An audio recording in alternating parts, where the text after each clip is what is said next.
In an engagement with the press before going to a closed-door meeting, President Trump and Vladimir Zelensky both agree that it's time for the war to end, and they both want to pursue peace. Now, how this peace is pursued is what's in question at the very moment, and whether it is going to be through a ceasefire, which President Trump says that he likes. A ceasefire would stop the killing immediately, but he also sees the pros for negotiating a peace deal as opposed to a ceasefire. What he is anticipated to do in this closed door meeting, or prior to that meeting, is to speak to Putin directly. That is the quotient that is missing from this equation at this very time. He wants to find out if there is going to be room to move forward, it seems, to do a ceasefire or to go directly into that peace deal if Putin is amenable to that. And so there are just so many things that have happened that have been significant in this meeting coming together, not the least of which that there are 8 world leaders who accompanied Zelensky to the White House today. This has never happened before, and it came without warning. Over the weekend, Zelensky asked those leaders in the EU and NATO to come with him to Washington, and they agreed.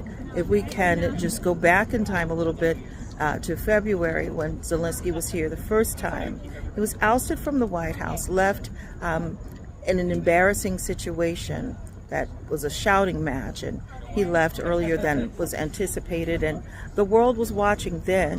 When he got back to Europe, he was embraced by the very leaders that are here today. They have not liked the messiness of the situation. They have not liked that funding was stripped from Ukraine. And they have not liked that President Trump has placed the onus on Zelensky.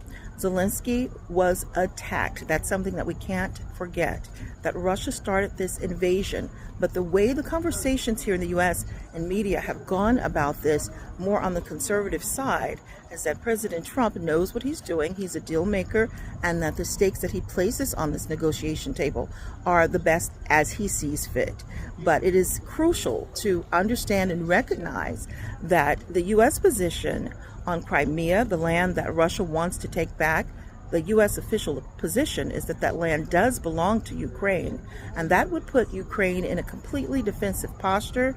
The Ukrainian leader has said multiple times that he is not willing to give that up. We did not hear the specifics of the negotiation come up, but these are some of the things that have been talked about around negotiation for the last month or two. And then also another really significant development is there is a boldness about Zelensky as he enters this space today. He came dressed in a suit. Last time he was here, he was dressed in his regular military type clothing, which a reporter thought was not appropriate, and he asked him about wearing the proper attire to the White House, why he doesn't wear a suit. That same reporter was in that briefing room today, and I asked him afterwards, did you like Zelensky's suit? He said he did like it. He was glad he wore it. But it's not about the suit. It's about Zelensky coming to the table in the most official, most serious fashion that he can. Not fashion in terms of his attire, but the mindset. He came to take care of business today, and he has expressed that he really wants an end to this war. President Trump noted that in the last couple of weeks, especially the last week, there have been more deaths on both sides than before. He said he doesn't know the reason for that, but this war continues to escalate, and if these men do not come to an agreement in what President Trump is calling a long-term negotiation, there's simply going to be more bloodshed. So the other significant thing was that Zelensky brought a letter from his wife mimicking what President Trump did when he met with the president or the leader of Russia, Putin. He gave a letter from the First Lady, And she was talking about the lives of innocent children being taken by this war and how sensitive she was to that. And so Zelensky's wife did the exact same thing. So there's a bit of this tit for tat saying, if we truly want the same thing, why can't we come to an agreement? Those are the implications behind all of this exchange that we've seen thus far. We'll bring more to you as this story develops right here at the White House. Mona Austin reporting.